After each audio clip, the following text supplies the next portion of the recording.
নমস্কার, অমৃত সুরলহরীতে সবাইকে স্বাগত জানাই। আমি সুপ্রিয়া। আজ আপনাদেরকে শোনাবো ঠাকুর শ্রীরামকৃষ্ণের অভিনব দীক্ষার কথা। দেখুন, আমরা অনেকেই জানি যে দীক্ষাগুরুরা দীক্ষা দেন।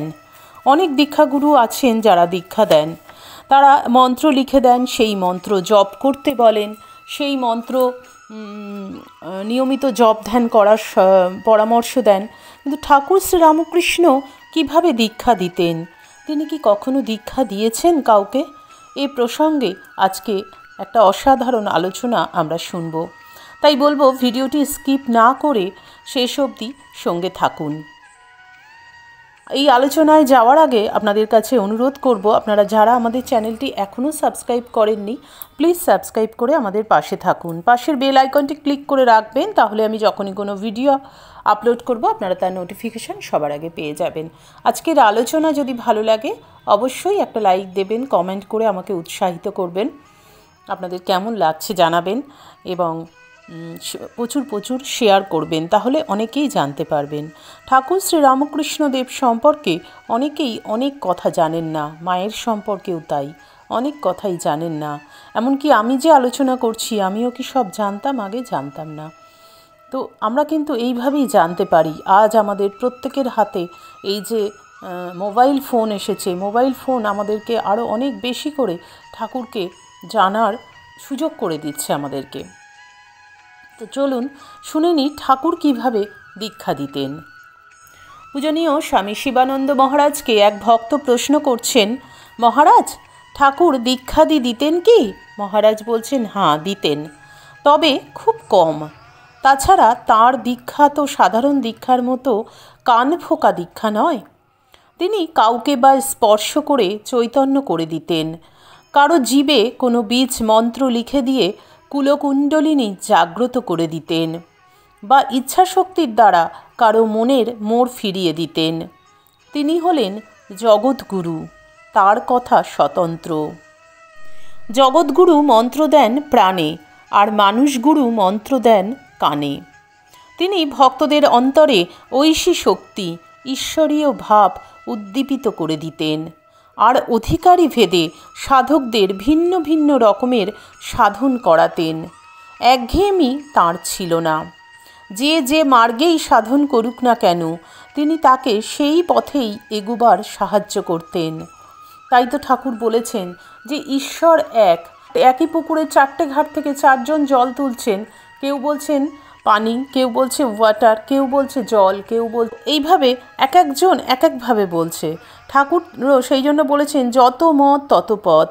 যে পথেই তুমি যাও না কেন, সেই এগোবার পথকে ঠাকুর সাহায্য করতেন। মহারাজ বলছেন, এখন যত দিন যাচ্ছে ততই বুঝতে পারছি তিনি নানাভাবে কেন সাধন করেছিলেন। সব ধর্মই সত্য, এবং সব ধর্মে সেই পরম পুরুষ সত্যরূপী শ্রী ভগবানকেই লাভ করা যায়। এই নতুন সত্য আবিষ্কার ও উপলব্ধি করবার জন্যই যে তিনি সর্বধর্ম সাধন করেছিলেন তা নয়।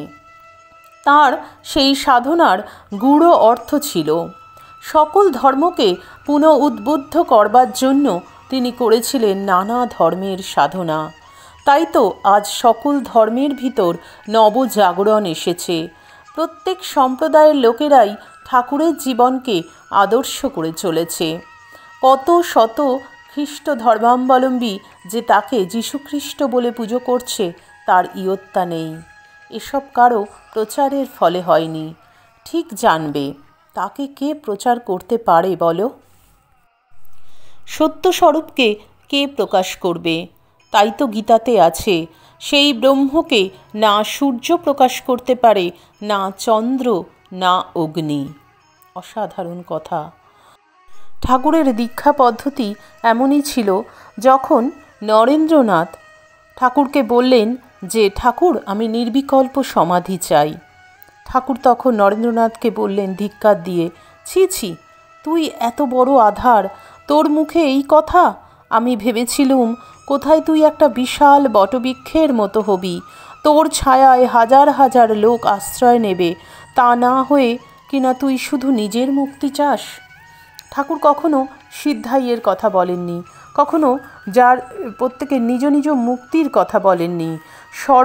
সকলের জন্য যা কল্যাণকর তাই ঠাকুর করতে বলেছেন।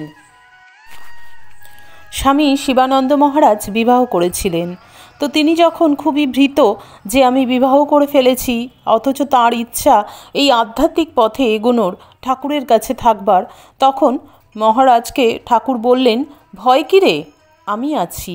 স্ত্রী যতদিন বেঁচে থাকবে তাকে দেখাশুনো করতে হবে বই কি, একটু ধৈর্য ধর, মা সব ঠিক করে দেবেন। বাড়িতে মাঝে মাঝে যাবি, আর যেমন বলে দিচ্ছি তেমনটি করবি। তাঁর কৃপায় স্ত্রী সঙ্গে থাকলেও কোনো ক্ষতি তোর হবে না। এই বলে তারক মহারাজের বুকে ও মাথায় হাত দিয়ে খুব আশীর্বাদ করেছিলেন। পরবর্তীকালে তারক মহারাজ ডায়েরি লিখতেন বলে তারক মহারাজের কাছ থেকে ডায়েরি ফেলে দিতে বলেছিলেন, এবং তারক মহারাজ সেই ডায়েরি গঙ্গায় ফেলে দিয়েছিলেন। তারক মহারাজ বলেছেন, ঠাকুর আমার ভিতর এমন এক শক্তি সঞ্চার করেছেন যে তার বলে আমিও কাম জয় করতে পেরেছি। তাঁর কৃপায় সবই সম্ভব। একবার শরৎ মহারাজ ঠাকুরকে বললেন, ঠাকুর মন যাতে স্থির হয় তাই করে দিন। ঠাকুর সেদিন তার নিজ তর্জনীর নখাগ্র দ্বারা শরতের ভ্রুদয় মধ্যে আঘাত করে সেখানে মনকে ধারণ করতে বললেন। অমোঘ বিধানে শীঘ্রই মন নিবাত নিষ্কম্প দীপশিখার ন্যায় সেখানে স্থির হলো। ঠাকুর এইভাবে কাউকে ছুঁয়ে দিয়ে স্পর্শ করে দীক্ষাদান করছেন, তার মধ্যে শক্তি জাগাচ্ছেন, কাউকে ভালোবেসে শক্তি জাগাচ্ছেন, কারো মধ্যে কাম জয় করবার শক্তি জুগিয়ে দিচ্ছেন। স্বামী বিবেকানন্দ যে এত কাজ করতে পেরেছেন সেই ঠাকুরের শিক্ষা, ঠাকুরের দীক্ষার থেকেই তো করেছেন। কোনো মন্ত্র বলে নয়, শুধুমাত্র মন্ত্র দ্বারা তিনি দীক্ষা দেননি, তিনি দীক্ষা দিয়েছেন সর্বাঙ্গীন কল্যাণের, যাতে সকলের কল্যাণ হয়, যাতে সবিশ্বের কল্যাণ হয়, সেই শিক্ষা, সেই দীক্ষা ঠাকুর দিয়ে গেছেন। ঠাকুর দীক্ষা দিয়েছেন অন্তর শুদ্ধিকরণের। নিজের অন্তরকে সবার আগে পবিত্র করো, বলেছেন শিব জ্ঞানে জীব সেবা করতে। ঠাকুরের দীক্ষা পদ্ধতি সম্পূর্ণ আলাদা। আশা করি আমাদের আজকের আলোচনা আপনাদের ভালো লাগলো। ঠাকুর মা স্বামীজির কৃপায় আপনারা সকলে খুব ভালো থাকুন, সুস্থ থাকুন, সকলের মঙ্গল হোক, সকলের ভালো হোক।